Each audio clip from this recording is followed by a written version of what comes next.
안녕하세요. 60세 된 정미경입니다. 오늘 이렇게 제 이야기를 들려드리는 이유는 혹시 저처럼 수면제에 의존하고 계신 분들이나 불면증으로 고생하고 계신 분들께 제 경험이 조금이라도 도움이 되었으면 하는 마음 때문입니다. 저는 지금까지 10년이 넘는 시간 동안 수면제 없이는 하루도 잘 수 없는 생활을 해왔어요. 그런데 작년부터 전문의의 도움을 받아 이 의존에서 벗어나는 치료를 받고 있습니다. 지금은 완전히 자연스러운 수면을 되찾았고요. 돌이켜보니 모든 게 그때부터 시작되었던 것 같아요. 2014년 즈음이었나 제가 딱 50세 되던 해였습니다. 갱년기가 시작되면서 여러 가지 변화가 찾아왔는데 그 중에서도 가장 힘들었던 게 바로 잠을 이루지 못하는 것이었어요. 그 전까지는 정말 잠 때문에 고생해 본 적이 없었거든요. 머리만 베개에 닿으면 바로 잠들고 아침까지 깊이 잘 자는 편이었는데 어느 날부터 갑자기 침대에 누워도 잠이 안 오기 시작했어요. 처음에는 며칠 그러면 좋아지겠지 했는데 일주일, 2주일이 지나도 상황은 나아지지 않았습니다. 그때 저는 대전에 있는 지역 신용협동조합에서 여신팀 대리로 일하고 있었어요. 25년째 다니던 직장이었고 동료들과도 화목하게 지내던 시기였죠. 남편은 중소기업에서 기계정비공으로 일했고 딸아이는 간호대학을 갓 졸업해서 취업 준비를 하고 있을 때였습니다. 밤새 뒤척이다가 새벽 3시, 4시가 되어서야 겨우 잠이 들면 몇 시간 못 자고 일어나야 했어요. 직장에서 계속 졸음이 쏟아지고 집중력도 떨어지니까 업무에 지장이 생기기 시작했습니다. 동료들이 요즘 많이 피곤해 보인다는 말을 자주 했어요. 처음에는 갱년기니까 조금 참으면 나아지겠지 생각했어요. 주변 언니들한테 물어보니 다들 갱년기 때 그래, 조금 지나면 괜찮아진다고 하더라고요. 그런데 2주가 지나도 전혀 나아질 기미가 보이지 않았어요. 남편도 처음엔 스트레스 받지 말고 좀 쉬어, 저절로 좋아질 거야 했는데 제가 밤마다 뒤척이는 걸 보니까 걱정이 많이 되나 봐요. 그래서 병원 한번 가보자고 하더라고요. 산부인과에 가서 호르몬 검사도 받아보고 갱년기 증상에 대해 상담도 받았어요. 의사 선생님이 갱년기로 인한 불면증이 맞다면서 호르몬 요법과 함께 가벼운 수면제를 처방해 주셨어요. 일시적으로 복용하시면서 수면 패턴을 회복하세요라고 하시더라고요. 처음 수면제를 먹었을 때의 그 기분 정말 잊을 수가 없어요. 오랜만에 푹 잠들 수 있다는 안도감이 너무 컸거든요. 약을 먹고 1시간쯤 지나면 자연스럽게 졸음이 오고 아침까지 깊이 잘 수 있었어요. 아, 이제 괜찮구나 싶었습니다. 의사 선생님은 1달 정도만 복용하시고 차츰 끊어보세요라고 하셨어요. 저도 당연히 일시적으로만 쓸 거라고 생각했고요. 그런데 며칠 지나서 한번 약을 안 먹고 자려고 해봤는데 그날 밤 완전히 잠을 못 잤어요. 새벽까지 뒤척이다가 결국 약을 찾게 되더라고요. 그럼 조금 더 먹어야겠네 하면서 1달이 2달이 되고 2달이 반년이 되었어요. 중간중간 끊어보려고 시도는 했지만 약 없는 밤은 정말 지옥 같았거든요. 1시간, 2시간 뒤척이다가 결국 포기하고 약을 먹는 일이 반복되었습니다. 직장 생활을 하면서 하루라도 잠을 못 자면 다음날 업무에 큰 지장이 생기니까 어쩔 수 없이 계속 복용하게 되었어요. 주변에서도 갱년기 지나면 자연스럽게 괜찮아질 거야 라고 하니까 저도 그렇게 믿고 있었고요. 그런데 1년이 지나고 2년이 지나도 약 없이는 전혀 잠들 수 없었어요. 오히려 시간이 갈수록 약의 효과가 떨어지는 것 같았어요. 처음에는 반 알만 먹어도 잘 잤는데 나중에는 한 알을 먹어도 잠들기까지 시간이 오래 걸리더라고요. 병원에 가서 약 효과가 떨어지는 것 같다고 하니까 의사 선생님이 용량을 조금 늘려보죠 하시면서 더 강한 약으로 바꿔주셨어요. 그때는 의사가 처방해 주는 건데 뭔 문제가 있겠나 싶었죠. 2017년쯤인가 딸아이가 결혼 준비를 할 때였어요. 결혼식 준비하느라 바쁘고 스트레스도 많이 받았는데 그러면서 불면증이 더 심해졌어요. 약을 먹어도 잠이 안 올 때가 생기기 시작했거든요. 그래서 또 병원에 가니까 용량을 더 늘려주시더라고요. 딸 결혼식 1달 전쯤에 정말 큰일 날 뻔한 일이 있었어요. 평소처럼 약국에 수면제를 받으러 갔는데 처방전 날짜가 하루 지났다고 해서 못 받게 된 거예요. 다음 날 병원 가서 처방전을 다시 받아야 한다고 하는데 그날 밤 약이 없으면 어떻게 하나 싶어서 완전히 패닉 상태가 되었어요. 약사분한테 사정 얘기하면서 거의 애걸복걸했죠. 하루만, 정말 하루치만 주세요. 내일 꼭 처방전 가져올게요 라고요. 그때 약사분이 저를 보는 눈빛이 아직도 기억나요. 걱정스러우면서도 안쓰러워하는 그런 눈빛이었어요. 이렇게 자주 오시는데 괜찮으세요? 하고 물어보시더라고요. 그 말을 듣는 순간 뭔가 이상하다는 생각이 들었어요. 하지만 그때는 딸 결혼 준비 때문에 정신이 없어서 깊이 생각해 볼 여유가 없었죠. 딸 결혼식도 무사히 치르고 2018년에는 손녀까지 태어났어요. 처음 손녀를 봤을 때의 그 기쁨은 이루 말할 수 없었죠. 이제 할머니가 되었구나 싶으면서 정말 행복했어요. 그런데 문제는 손녀를 돌봐주면서 시작되었어요. 딸아이가 육아휴직 끝나고 복직하면서 제가 손녀를 자주 봐주게 되었거든요. 그런데 수면제를 먹고 나면 오전 내내 멍한 상태가 지속되는 거예요. 손녀가 말을 걸어도 제대로 반응하지 못하고 집중력이 너무 떨어져서 아이와 놀아주기가 힘들었어요. 한 번은 손녀와 함께 거실에서 블록놀이를 하다가 졸아버린 적이 있어요. 그 사이에 아이가 혼자 베란다 쪽으로 가서 위험한 상황이 될 뻔했죠.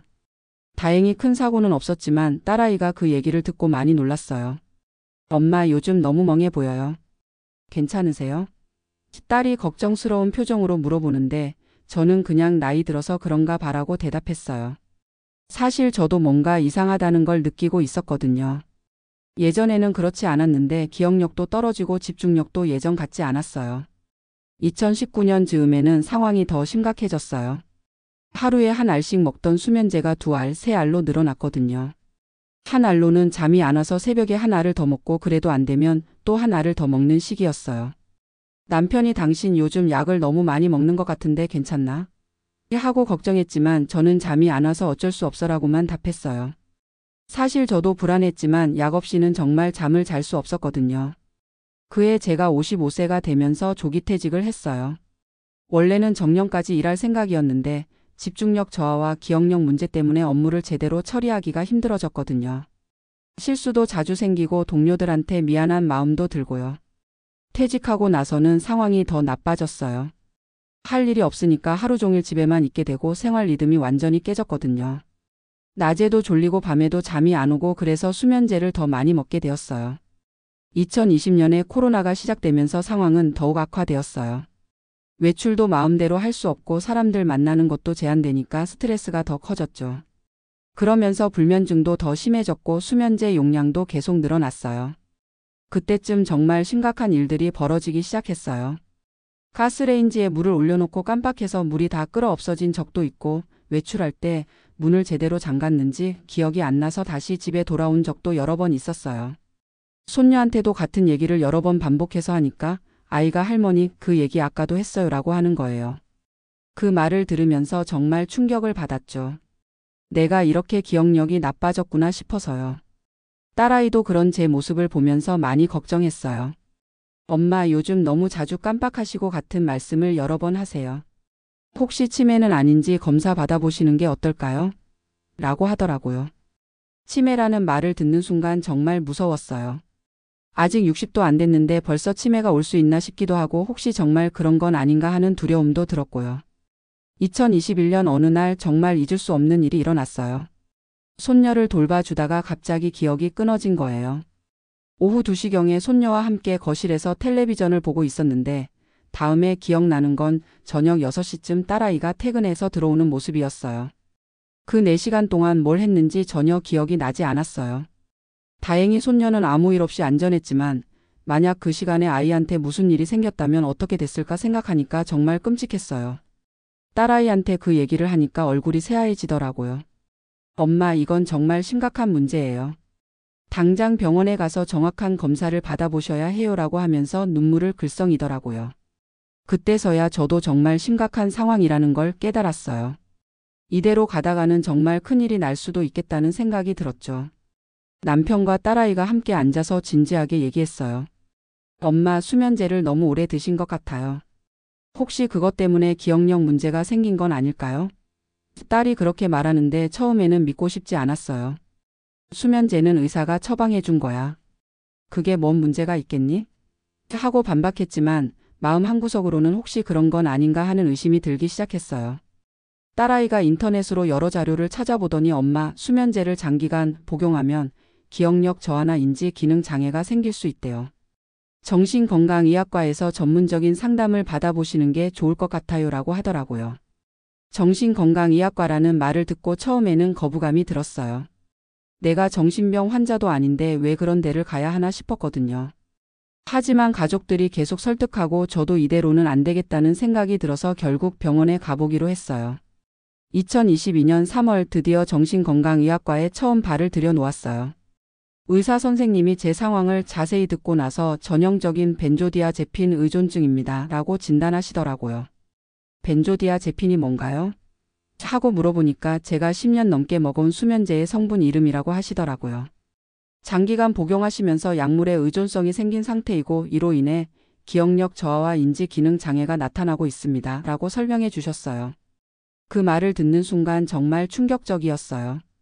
내가 의존증 환자라니 믿고 싶지 않았지만 그동안의 모든 증상들이 설명이 되더라고요. 의사 선생님이 다행히 너무 늦지 않았습니다. 체계적으로 약물을 감량하면서 치료하면 충분히 회복 가능합니다 라고 하시는데 한편으로는 희망적이었지만 다른 한편으로는 두려웠어요. 정말 약 없이 잠들 수 있을까 하는 걱정이 컸거든요. 선생님이 약물 감량은 천천히 단계적으로 진행해야 합니다. 갑자기 끊으면 금단 증상이 심하게 나타날 수 있거든요 라고 하시면서 체계적인 치료 계획을 세워주셨어요.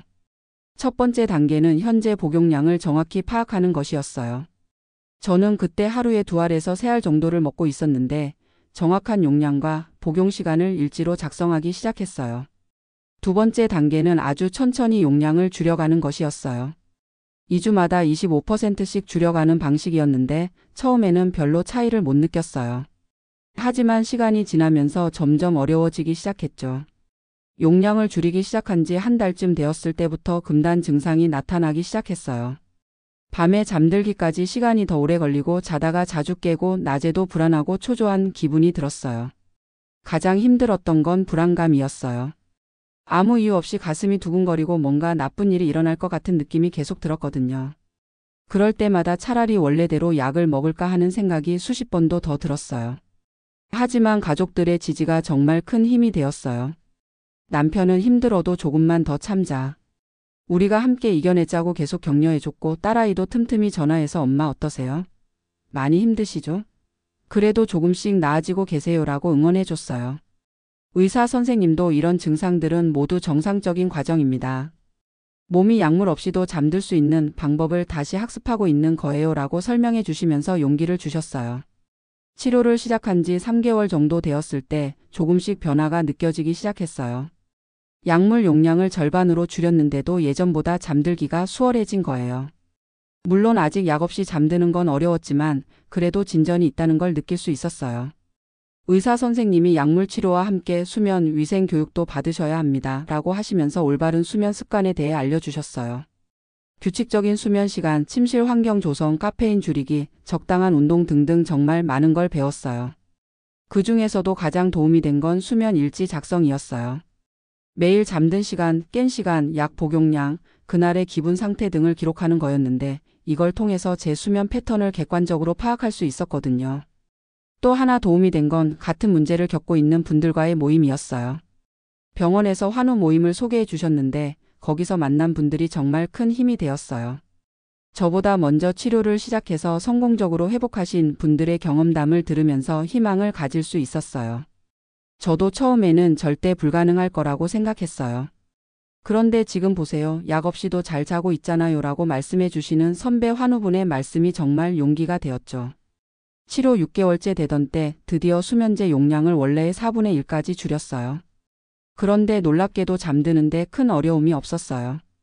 오히려 예전보다 더 깊이 잠들 수 있었고 아침에 일어났을 때도 머리가 맑았어요. 이제 거의 다 왔습니다. 조금만 더 하시면 완전히 약물 없이도 잠들 수 있을 거예요 라고 의사 선생님이 말씀해 주셨을 때 정말 감동적이었어요. 10년 넘게 약물에 의존해서 산 제가 이제 거의 자유로워진다니 믿어지지 않았어요. 마지막 단계가 가장 어려웠어요. 아주 적은 양이지만 그 마지막 한 알을 끊는 게 심리적으로 너무 힘들었거든요. 혹시 오늘 밤 잠이 안 오면 어떡하지? 하는 불안감이 계속 들었어요. 의사 선생님이 불안하시면 일단 약을 준비해 두세요. 하지만 먹지는 말고요. 약이 거기 있다는 것만으로도 심리적 안정감을 느끼실 수 있을 거예요 라고 조언해 주셨어요. 2023년 1월 15일 제가 평생 잊지 못할 날이에요. 약물 없이 첫 번째 밤을 보낸 날이거든요. 침대에 누워서 오늘은 정말 약 없이 잠들어야 한다고 생각하니까 오히려 잠이 안 왔어요.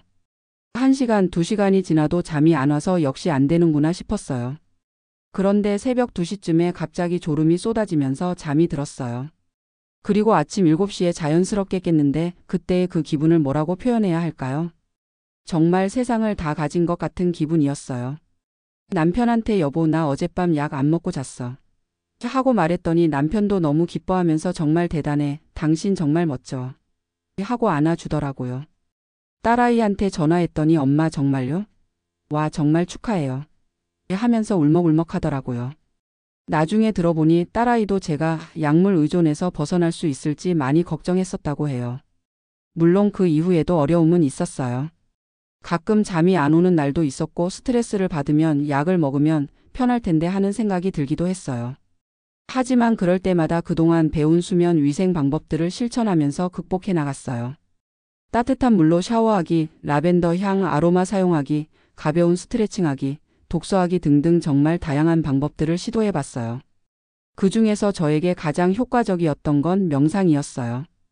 유튜브로 수면 명상 영상을 찾아서 들으면서 마음을 편안하게 하는 연습을 했더니 정말 도움이 되더라고요. 약물 없이 잠든 지 3개월쯤 되었을 때부터는 확실히 달라진 걸 느낄 수 있었어요. 우선 기억력이 많이 좋아졌어요. 예전에는 방금 한 얘기도 까먹곤 했는데 이제는 세세한 것까지 기억할 수 있게 되었어요. 집중력도 확실히 향상되었어요. 책을 읽을 때도 예전에는 몇 페이지 못 읽고 딴 생각이 들었는데 이제는 1시간씩도 집중해서 읽을 수 있어요. 드라마를 볼 때도 줄거리를 제대로 따라갈 수 있고요. 가장 큰 변화는 아침에 일어났을 때의 상쾌함이에요. 예전에는 약을 먹고 잤기 때문에 아침에 일어나도 머리가 무겁고 몽롱한 상태가 계속되었거든요. 그런데 이제는 아침에 일어나면 정말 맑은 정신으로 하루를 시작할 수 있어요. 손녀와 놀아줄 때도 완전히 달라졌어요. 이제는 아이와 함께 블록놀이도 하고 책도 읽어주고 산책도 가고 정말 할머니 역할을 제대로 할 수 있게 되었어요. 손녀가 할머니 요즘 더 재미있어졌어요. 라고 말하는 걸 들었을 때 정말 눈물이 나더라고요. 남편과의 관계도 많이 좋아졌어요. 예전에는 제가 약물 때문에 항상 피곤하고 무기력한 상태여서 대화도 별로 없고 함께 뭔가 하는 것도 어려웠거든요. 그런데 이제는 함께 산책도 하고 영화도 보고 여행 계획도 세우고 있어요. 2023년 하반기부터는 정말 새로운 삶이 시작된 것 같았어요. 10년 넘게 약물에 의존해서 살아온 제가 이제 완전히 자유로워진 거죠. 하지만 그 과정에서 정말 많은 걸 배웠어요. 가장 큰 깨달음은 빠른 해결책이 항상 좋은 건 아니다라는 거예요. 처음 불면증이 생겼을 때 수면제라는 빠른 해결책에 의존했는데 그게 10년이라는 긴 터널로 이어질 줄은 몰랐거든요. 근본적인 원인을 해결하지 않고 증상만 억누르려고 했던 게 문제였던 것 같아요. 두 번째 깨달음은 혼자서는 해결할 수 없는 문제가 있다는 거예요. 저는 중간중간 스스로 약을 끊어보려고 시도했지만 계속 실패했거든요. 하지만 전문의의 도움을 받으니까 체계적이고 안전하게 해결할 수 있었어요. 너무 늦게 도움을 요청한 게 아쉽죠. 세 번째는 가족의 지지가 얼마나 중요한지를 깨달았어요. 남편과 딸아이가 끝까지 포기하지 않고 저를 믿어주고 응원해줬기 때문에 이겨낼 수 있었던 것 같아요. 혼자였다면 중간에 포기했을지도 몰라요. 지금은 완전히 새로운 생활 패턴을 만들어서 살고 있어요. 매일 밤 10시에는 침실로 가서 독서를 하거나 가벼운 스트레칭을 해요. 침실 온도는 18도 정도로 맞춰놓고 라벤더 향초를 켜놓으면 자연스럽게 졸음이 와요. 아침에는 7시에 자연스럽게 깨서 하루를 시작해요. 간단한 체조를 하고 아침 식사를 한 다음 날씨가 좋으면 남편과 함께 30분 정도 산책을 나가요. 규칙적인 생활이 얼마나 중요한지 이제야 알겠더라고요. 낮에는 주로 독서를 하거나 손녀를 돌봐줘요. 예전에는 집중력이 떨어져서 책 읽기가 힘들었는데 이제는 한 달에 서너 권씩 읽을 수 있어요. 특히 건강 관련 책들을 많이 읽고 있는데 수면의 중요성에 대해 알게 된 것들이 정말 많아요. 그리고 주 2회 정도는 같은 치료를 받았던 환우분들과 만나서 차를 마시며 근황을 얘기해요. 서로의 경험을 나누고 격려하면서 재발 방지에도 도움이 되고 새로 치료를 시작하는 분들에게는 희망을 주기도 해요. 최근에는 새로 병원에 오신 분들께 제 경험을 나누는 일도 하고 있어요. 의사 선생님이 다른 환자분들에게 희망을 줄 수 있을 것 같다고 하셔서 시작하게 되었는데 정말 보람 있는 일이에요. 얼마 전에 50대 초반의 여성분이 오셨는데 저와 똑같은 상황이었어요. 갱년기로 시작된 불면증 때문에 수면제를 복용하기 시작했는데 벌써 5년째 끊지 못하고 계시더라고요. 정말 끊을 수 있을까요? 너무 무서워요라고 하시는데 5년 전에 제 모습을 보는 것 같았어요. 그분께 저도 똑같은 마음이었어요. 하지만 지금 보세요. 이렇게 건강하게 살고 있잖아요. 분명히 하실 수 있어요라고 말씀드렸더니 눈물을 글썽이시더라고요. 그런 순간들을 통해서 제가 겪었던 고통이 헛되지 않았다는 걸 느껴요. 제 경험이 다른 분들에게 조금이라도 도움이 된다면 그것만으로도 충분히 의미 있는 일이라고 생각해요. 지금 돌이켜보면 50세에 시작된 그 불면증이 저에게는 정말 큰 시련이었지만 동시에 인생을 되돌아보고 새롭게 시작할 수 있는 기회이기도 했던 것 같아요.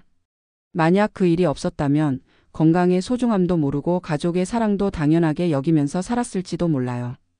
특히 요즘은 수면의 질이 얼마나 중요한지 정말 절실하게 느끼고 있어요.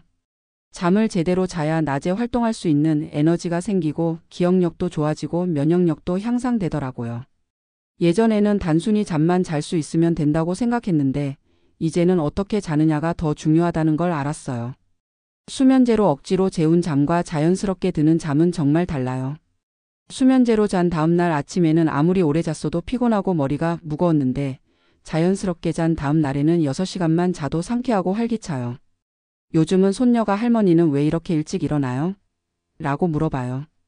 예전에는 오전 10시, 11시가 되어서야 겨우 일어났는데 이제는 새벽 7시면 자연스럽게 깨거든요. 할머니가 건강해져서 그래라고 대답해주면 아이도 좋아해요. 최근에는 수면과 관련된 공부도 하고 있어요. 도서관에서 수면 과학에 관한 책들을 빌려서 읽어보니까 정말 흥미로운 내용이 많더라고요. 우리가 잠들어 있는 동안 뇌에서는 하루 동안 쌓인 노폐물을 청소하고 기억을 정리하고 면역 체계를 강화하는 일들이 일어난다고 해요. 그런 중요한 과정들이 수면제로 인해 방해받고 있었다니 생각할수록 아찔해요. 10년 동안 제 뇌가 제대로 쉬지 못했던 거잖아요. 다행히 뇌는 회복력이 좋아서 지금이라도 건강한 수면을 취하면 많이 좋아진다고 하니까 늦지 않았다는 생각이 들어요. 지금도 가끔 스트레스를 받거나 걱정이 많은 날에는 잠이 잘 안 올 때가 있어요. 하지만 예전처럼 약을 먹어야겠다는 생각은 전혀 안 들어요. 대신 오늘은 좀 힘든 하루였구나, 내일은 더 좋아질 거야 라고 생각하면서 자연스럽게 잠들기를 기다려요. 그런 날에는 명상을 하거나 따뜻한 우유를 마시거나 가벼운 책을 읽으면서 마음을 편안하게 만들려고 노력해요. 그러면 대부분 1시간 안에는 잠들 수 있어요. 설사 그날 밤 잠을 못 잤다고 해도 다음날 밤에는 자연스럽게 더 빨리 잠들 수 있고요. 예전에는 한번 잠이 안 오면 내일도 잠 못 자면 어떡하지? 라는 걱정 때문에 더 잠이 안 왔거든요. 그런데 이제는 가끔 잠 못 자는 날이 있어도 괜찮아라는 마음가짐으로 여유롭게 받아들일 수 있게 되었어요. 남편도 제 변화를 정말 좋아해요. 당신이 이렇게 건강해지니까 나도 덩달아 기분이 좋아진다고 해요. 예전에는 제가 항상 피곤해하고 예민해서 남편도 많이 조심스러워했던 것 같아요. 지금은 함께 웃을 일도 많고 대화도 훨씬 많아졌어요. 딸아이는 엄마가 정말 많이 밝아지셨어요. 예전에는 항상 걱정스러웠는데 이제는 안심이 되요라고 해요.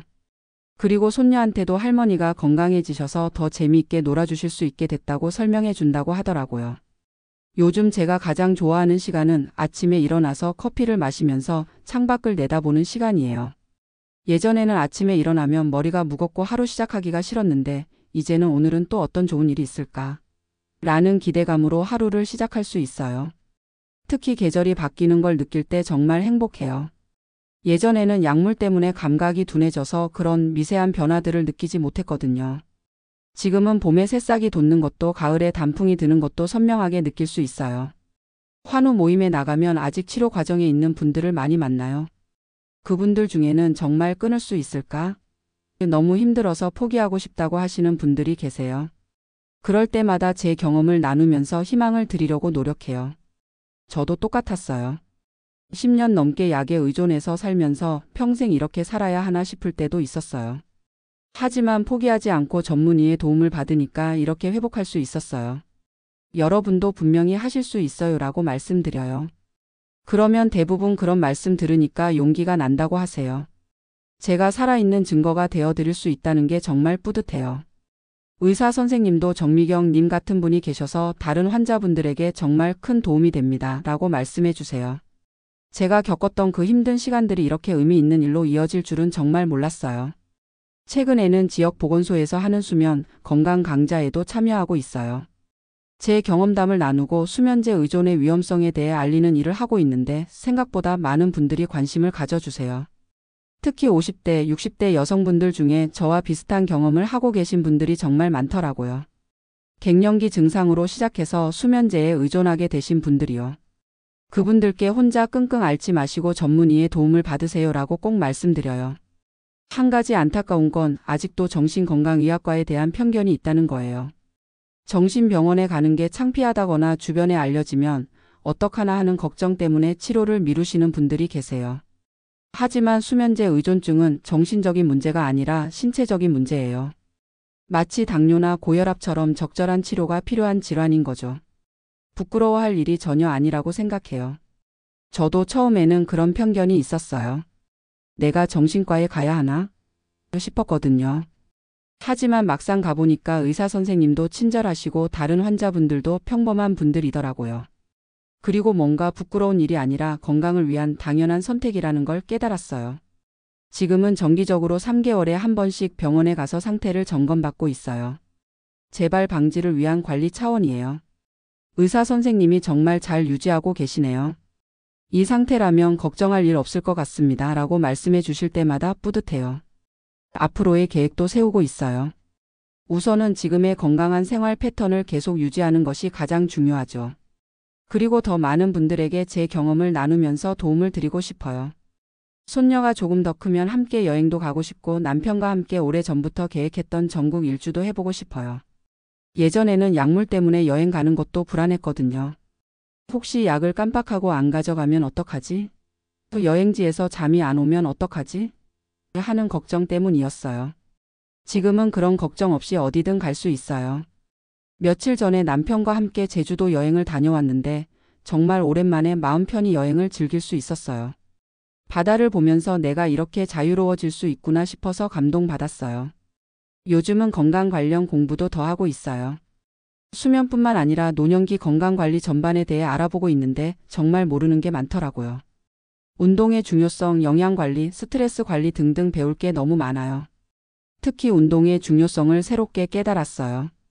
규칙적인 운동이 수면의 질 향상에도 도움이 되고 전반적인 건강 유지에도 필수라는 걸 알게 되었거든요. 지금은 주 3회 정도 가벼운 요가와 걷기 운동을 하고 있는데 확실히 몸이 가벼워진 걸 느껴요. 영양 관리도 신경 쓰고 있어요. 수면에 도움이 되는 음식들을 찾아서 저녁 식단에 포함시키고 카페인은 오후 2시 이후에는 절대 섭취하지 않아요. 작은 변화들이지만 수면의 질에 확실히 도움이 되더라고요. 가끔 옛날 생각이 날 때도 있어요. 10년 넘게 매일 밤 약을 찾던 그 불안한 마음, 약 없이는 절대 잠들 수 없다는 절망감, 기억력이 떨어져가는 것에 대한 두려움들이요. 그때는 정말 터널 끝이 보이지 않을 것 같았는데 지금 이렇게 건강하게 살고 있다니 신기해요. 만약 그때의 저에게 지금 상황을 말해준다면 아마 믿지 않았을 거예요. 10년 넘게 약에 의존해서 살아온 내가 완전히 자연스러운 수면을 되찾을 수 있다고? 하면서요. 하지만 실제로 가능한 일이었어요. 포기하지 않고 전문가의 도움을 받으면 충분히 가능한 일이었어요. 지금 제 이야기를 듣고 계신 분들 중에 혹시 저와 비슷한 상황에 계신 분이 있다면 너무 늦었다고 생각하지 마세요. 저는 10년이 넘는 시간을 약물에 의존해서 살았지만 그래도 회복할 수 있었어요. 여러분도 분명히 하실 수 있어요. 다만 혼자서 해결하려고 하지는 마세요. 저도 여러 번 혼자서 끊어보려고 시도했지만 계속 실패했거든요. 전문의의 도움을 받으면 훨씬 안전하고 효과적으로 치료할 수 있어요. 그리고 가족들의 지지도 정말 중요해요. 주변에 계신 분들께 솔직하게 상황을 말씀드리고 도움을 요청하세요. 부끄러워할 일이 아니에요. 건강을 되찾기 위한 용기 있는 선택이에요. 치료 과정이 쉽지는 않을 거예요. 저도 중간중간 포기하고 싶을 때가 많았어요. 하지만 그 힘든 과정을 견뎌내면 정말 새로운 삶이 기다리고 있어요. 맑은 정신으로 맞는 아침, 자연스럽게 드는 잠, 향상된 기억력과 집중력, 이 모든 것들이 여러분을 기다리고 있어요. 마지막으로 꼭 드리고 싶은 말씀은 건강한 수면 습관의 중요성이에요.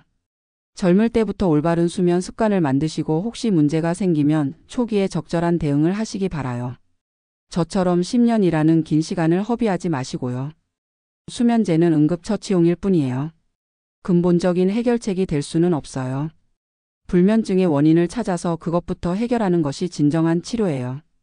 그리고 나이가 들수록 자연스러운 것이 답이라는 걸 깨달았어요. 인위적인 방법보다는 자연스러운 방법이 장기적으로 훨씬 건강하고 안전해요. 지금 저는 60세이지만 그 어느 때보다 건강하고 활기차게 살고 있어요. 손녀와 함께 뛰어놀 수도 있고 남편과 함께 여행도 다닐 수 있고 새로운 것들을 배우고 도전할 수도 있어요. 이 모든 게 건강한 수면을 되찾았기 때문에 가능한 일이에요. 여러분도 절대 포기하지 마시고 건강한 노후를 위해 지금이라도 올바른 선택을 하시기 바라요. 늦었다고 생각할 때가 가장 빠른 때라는 말이 있잖아요. 지금 시작하세요. 여러분의 건강한 변화를 응원합니다. 오늘 제 이야기가 조금이라도 도움이 되었기를 바라며 모든 분들이 편안하고 깊은 잠을 주무시기를 진심으로 기원합니다. 감사합니다.